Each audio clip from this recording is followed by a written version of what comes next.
Hello, you're warmly welcome to your favorite update hub, Ghana in 24. On this platform, we delve into the backstories of the biggest happenings in Ghana over the past 24 hours. And we dare to bring you the issues that some people may not be willing to see. I go by the name Edem Kojo, and I'm your host for this program. Well, over the past 24 hours, the Education Minister, since his discharge from the University of Ghana Medical Center, has been speaking a lot. We will bring you updates of all that he has been saying. Also, the calls for schools to be shut down has seemed to increase, and people are saying that schools should be shut down. I'll bring you the groups that are talking and update concerning corona cases in the various schools. Also, do you remember His Excellency's promise that by the end of his tenure, Accra would be the cleanest city in Africa?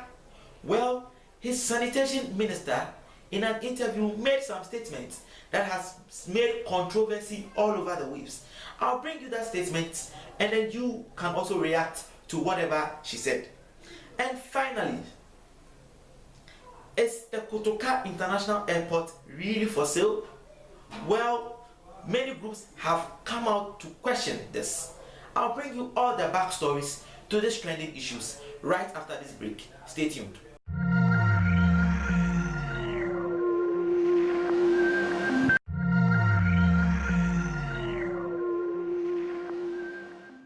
You're welcome back to Ghana in 24. Now, in my first story, the Education Minister, Honorable Matthew Opoku-Prempeh, since he was discharged from the UGMC yesterday, has been speaking. Now, in an interview on Peace FM's Kokroko show this morning, the minister has confirmed that indeed he tested positive for the coronavirus, and as such, he has been undergoing treatment for the past 2 weeks until he was discharged. Now, the minister also added that 90% of his staff at the Education Ministry tested positive for COVID. He's also saying that treatment centers are full, saying that to the best of his knowledge, the UGMC and the Kolebu treatment centers are full, admonishing us that we stay very, very careful, and that Ghanaians shouldn't say that because a close relative of theirs hasn't contracted the virus doesn't exist. But in a sharp twist, Mr. Napo is saying that the call for schools to be closed is uncalled for.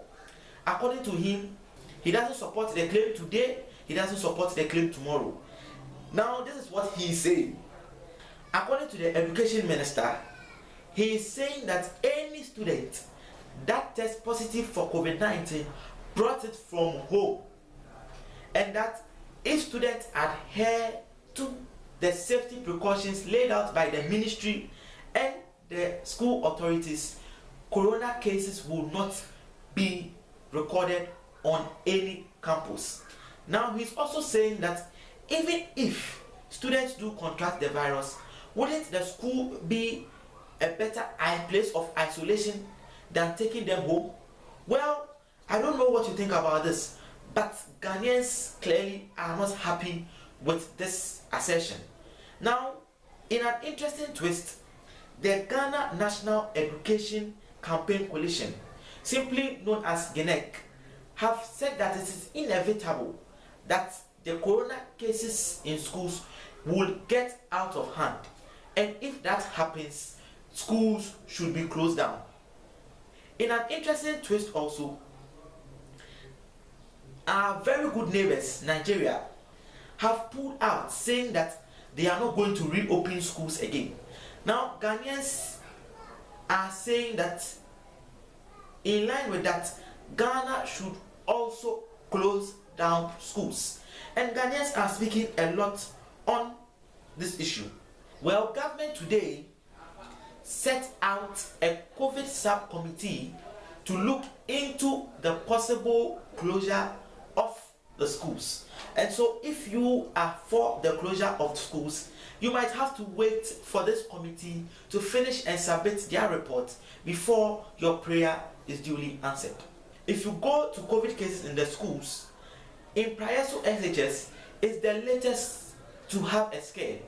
Now, according to multiple media sources, 9 students have been isolated and quarantined and have their samples taken as they have exhibited symptoms of the coronavirus. But then also, the EC have brought out news in connection with this SHS students. Now, at an IPAC meeting today, according to Joy News, the EC is moving to register SHS students 18 years and above from tomorrow at their various schools. Well, IPAC is basically an inter-party advisory committee to the Electoral Commission. And so this committee has representation from the various political parties in Ghana. And IPAC has agreed to undertake this registration for students. But with the calls for schools to be closed, and even with numerous bodies asking for this registration to be suspended because of COVID updates, would it be safe to go hold a registration exercise in the various schools? Well, there are two schools of thoughts. People have gone to schools, and what if they do not have the passport and the Ghana card, which are the two main requirements needed to undertake this voter registration exercise? What happens to the students? And can we also assume that because these students are literate, they are more likely to observe social distancing protocols at their various electoral stations in the school? Well, we wait to bring you all updates that come as a result of this. At this juncture, I'll take a short break. I'll be back with some more stories. Stay tuned.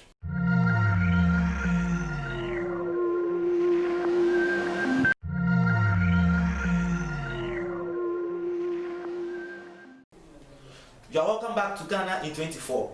As I always say, this show is very interactive, so kindly drop your comments in the comment section so we know what you are thinking. Now, over the past few days, these are a few comments from some of our ardent listeners. Now, Drew Kofi, reacting to school closure from yesterday, says that senior high schools should be shut down. The risk levels are just too high. Thank you very much, Drew Kofi, for this concern. Now, Swad Salifu also says this.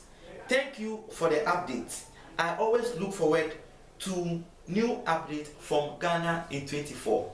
We in Ghana in 24 always look forward to also giving you updates. And finally, this one is from Mr. Lawrence Kato. He's saying that the KNUST matter no dear, and he drops a heartbreak emoji. Well, if you missed this KNUST saga, just go back to yesterday's episode and you will know why Mr. Kato dropped this emoji. Now, let's continue with our stories. In our third story, if you would remember, in one of the promises of His Excellency Nana Addo Dankwa Akufo-Addo, he said that Accra would be the cleanest city in Africa by the end of his tenure. Interestingly, about a year ago, his Sanitation Minister, Honorable Cecilia Dapa, came out to say that that promise wasn't for 2020, but for the end of his tenure. So if the president is re-elected, God willing, December this year, that promise will be achieved hopefully by the end of his tenure in 2024. Now, just yesterday, in an interview on Asempa FM, Madam Cecilia Dapa is talking again. According to Madam Cecilia Dapa, Accra is 85% clean. Yes, you heard me right, 85% clean. I'm asking myself, is it the Accra I know? Or since I moved away from Accra about a month ago, something drastic has happened there that I don't know about? Well, social media is just not happy with it, with people asking whether it is the same Accra. Maybe because I'm not in Accra at the moment, I may not know. But you in Accra, what do you make of the minister's statement? Kindly share your thoughts with us. We'll read them in our subsequent editions. Now, in our final story, over the past few days, there's been news going around that the Kotoka International Airport is being put out for sale to a Turkish firm. Now, this story was first broken by Angel News, where they said, according to some document they had cited, the executive, in collaboration with the Aviation Ministry, have signed a partnership, a Turkish firm, with to the tune of $300 million to sell the Kotoka International Airport. Now, this news has been trending for some time, and the Aviation Ministry have come out with a statement. According to the Aviation Minister, he is saying that indeed some approval has come from the executive for the Aviation Ministry to enter negotiations with the Turkish firm, but he's assuring Ghanaians that deliberations have not ended. But Angel News is insisting that this agreement has actually been finalized. Now, in another interesting twist, the workers of the Ghana Airport Company Limited yesterday went on a demonstration saying that they will resist this sale with their blood, including raining curses on the management of the airport. According to them, over the past 2 years, they, through their hard work, have been voted the best airports in West Africa, and so they don't see why this sale should happen. They also called for the head of the managing director of the Ghana Airport Company Limited, saying that if anything at all, he should go and not the company being sold to a Turkish firm. The Aviation Ministry are saying that it's not a sale but a partnership to promote its running and also expand the airport. What do you make about this news? In Ghana, where usually agreements are mostly finalized even before they come to the public light, do you believe that this airport saga is still in the negotiation phase, or you, like others, are adamant that the airport has already been leased or sold off, whatever it may be? Once again, do drop your comments and remember to like, share and subscribe. Thank you so much for watching this episode. Stay safe, take care, and see you tomorrow. My name remains Adam Kujo. Bye.